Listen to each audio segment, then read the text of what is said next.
Is there more to gain for these tech companies of going against China and potentially leaving Hong Kong versus doing business the way China wants?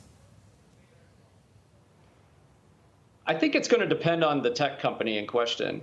This is not a unique situation. Every tech company has been thinking about this as they approach the Chinese market, going back decades, really, since they began their opening. And so the questions that they faced before the Hong Kong situation has arose in terms of whether they operate and engage in China are going to start to extend into Hong Kong, given the new law and its implications for Hong Kong citizens, users, and businesses operating in the territory. Putting a halt on data requests is one thing. Some say it's just a short-term fix. Are there any ways to guard against this law, or eventually are some of these tech companies just going to have to move their data elsewhere? Yeah, I think some probably will move elsewhere. I think that it's going to come down to two things, really, for companies. One, it's a value question. So some internet companies, some of the ones who've already said that they're not going to remain, or at least that they're not going to adhere to any type of data requests, that puts them in the crosshairs, especially American ones that are likely and potentially implicated from not just the law itself, but the ongoing tensions between U.S. and China. Others, I think it's going to be a cost issue. So for not just tech firms, but all the companies that use tech, like the big financial institutions that you guys have been talking about and do a lot on, for them, they built systems under the assumption they can move data in and out of Hong Kong freely. And it's going to remain a question whether they can actually keep doing that in some measure, or if the new law is going to curtail their ability to move data in and out, or other parts of Chinese data policy architecture, if they are transferred to the territory, are going to inhibit them enough or make it costly enough that it's just not worth it from a business perspective. And they'll move their business, or at least some of the back end cloud services, for instance, that service the business out of Hong Kong. So to extrapolate from that, Christopher, it does mean that in the longer term, it is untenable for big tech to stay in Hong Kong because, you know, even their workers are at risk of being sent to jail. Yeah, it's a unnerving question for, I think, any executive or employee for one of the big technology companies, as I said, especially American technology companies with staff in Hong Kong. But I do think that some will make a value judgment that it's not going to be worth it for them.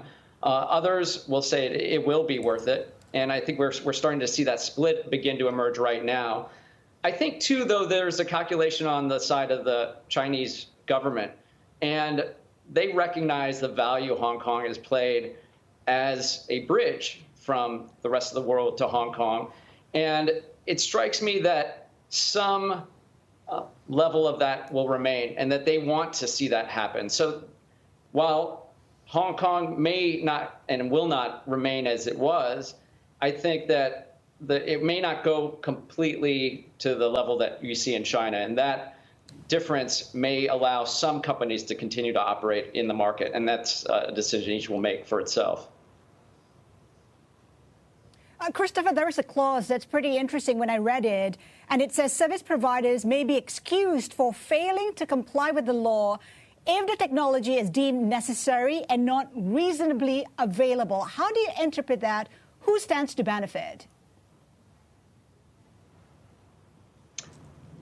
It's going to be an interesting space to watch, because what's necessary in the eyes of, let's say, a user, let's say you're a civil society member who's active in the resistance movement, is going to be very different than what might be necessary from the perspective of a Hong Kong authority or a mainland Chinese authority, for that matter.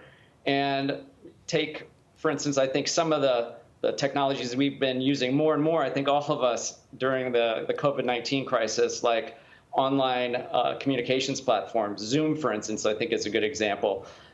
There are actually, in my mind, and from my memory, there have been requests for taking down Zoom meetings that included people from the mainland. The question will be, if it's just in Hong Kong now, will those same types of meetings be removed? Will Zoom comply with the government request?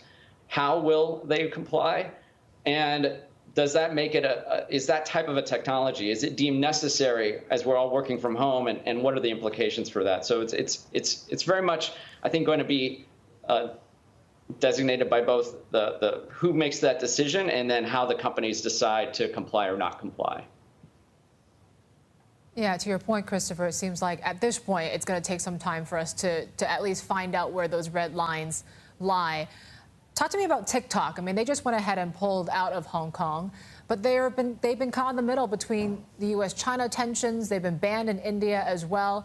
Can they really separate themselves from the mainland while also pleasing Beijing at the same time? Yeah, TikTok's a good example in some ways of a question that I think a lot of companies, or maybe a strategy that a lot of companies have been considering in China writ large, and that's that you have your system that operates in China, and then you have your system that operates in the rest of the world. And TikTok has made that decision to remove itself from Hong Kong, but its sister app, Douyin, which is owned by the parent company ByteDance, continues to operate in Hong Kong.